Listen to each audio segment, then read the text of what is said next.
real setbacks in the span of 90 minutes on funding for USAID, refugees, and the freezing of federal funds. Let's get right to CNN's Caitlin Polantz for the latest on this. Good morning.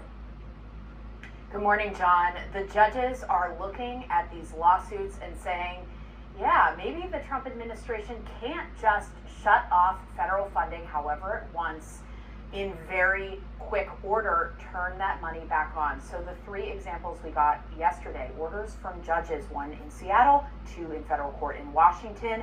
One said you can't shut off federal funding to refugee financial support. Another said you can't freeze federal funding to nonprofit groups through a broad directive of the Office of Management and Budget. That could be potentially catastrophic to those nonprofit organizations, essentially fatal to them. So that can't happen. And then a third judge said that foreign aid money going through USAID out to contractors and nonprofit groups doing work around the globe, get that money to them that is owed. That is Judge Amir Ali saying that in court yesterday, and he gave the federal government a deadline of midnight tonight to turn the money back on, to get those payments made to USAID contractors and nonprofits.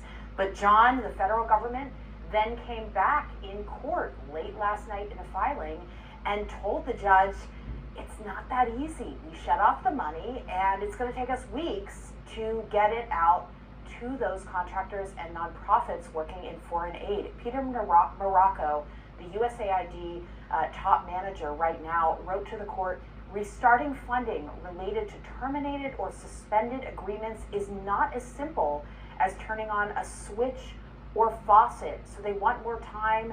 They're going to an appeals court this morning. This is a very live situation, a clash between potentially the courts, the foreign aid world, and the Trump administration over what to do with Trump's attempt to shut down that entire agency's work at USAID. John? Look, it has such consequences. Caitlin, I understand you've got some new information about fired federal workers maybe getting their jobs back for now.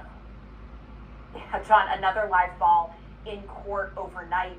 There's a board that reinstated 6 fired employees who were probationary workers in the federal government. So they weren't on probation, they were just new to their jobs. The Trump administration is firing thousands of people like this across many different agencies. These people came from a bunch of different agencies and said, this feels improper. And the board looked at their cases and said, yeah, we agree, reinstate them for 45 days to their jobs in federal agencies, and we're going to then take a closer look in court with more proceedings to come.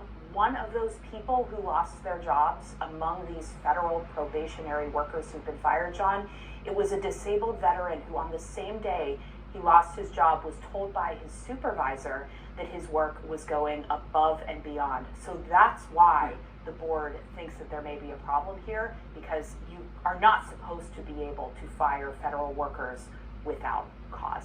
John? Interesting contradictions there. All right, Caitlin Polantz, great reporting. Thank you very much. Sarah. All right, James Eisenman is now joining us. He previously worked on that little-known Merit Systems Protection Board that Caitlin was just mentioning. He is with me to talk through this. What power does this board have to reinstate employees? Well, good morning. Thanks for having me. The Merit Systems Protection Board has the power to hear appeals from federal employees, federal whistleblowers who have been fired or retaliated against. And the board has the authority, through either its administrative judges or the board itself, to reinstate federal employees who have been wrongly fired. How does the board work? So the board works through initially appeals to administrative judges. The board